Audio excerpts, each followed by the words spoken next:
Comme tous les constructeurs présents à Francfort, Daimler a réduit la voilure de son stand, mais il reste encore spectaculaire, occupant tout un hall avec force écran géant et éclairage impressionnant.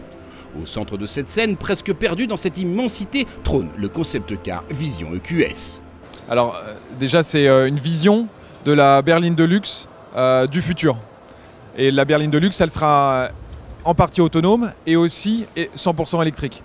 Le dessin est classique dans ses proportions, avec une ligne tendue comme un arc qui évoque le coupé à 4 portes CLS. Mais le traitement est original, avec une caisse gris métal et un pavillon noir brillant. La face avant est entièrement digitalisée. La calandre étant constituée de 188 diodes LED disposées en 3 dimensions. Elle est encadrée par des optiques holographiques. À l'arrière, les feux conventionnels sont remplacés par 229 étoiles illuminées. L'habitacle est luxueux mais épuré, avec une planche de bord où les boutons ont complètement disparu. Voilà, effectivement, c'est la deuxième génération de MBUX. Plus du tout de boutons, tout se passe par la voix ou alors par la gestuelle. Aussi bien que vous soyez le conducteur ou le passager, le nouveau MBUX reconnaîtra d'où vient l'ordre et adaptera par exemple la climatisation ou la musique en fonction d'où a été passé l'ordre.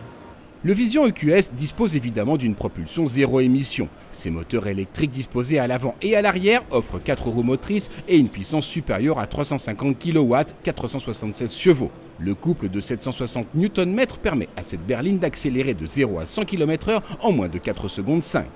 La batterie d'une capacité d'environ 100 kW autorise quant à elle une autonomie pouvant atteindre 700 km sur le cycle WLTP et supporte une puissance de recharge de 350 kW. Il est ainsi possible de récupérer 80% de la capacité en moins de 20 minutes. Enfin, et contrairement à certains récents concept cars Mercedes, le Vision EQS dispose d'un volant. Et bien sûr, il y a toujours au volant, il ne s'agit pas d'une marche arrière sur les véhicules autonomes, on continue de travailler assidûment sur ce sujet-là. Il y a toujours un volant puisque ce véhicule est destiné à sortir assez prochainement. Le QS devra donc se contenter d'une autonomie de niveau 3, c'est-à-dire dans des conditions bien spécifiques comme lors de longs trajets autoroutiers.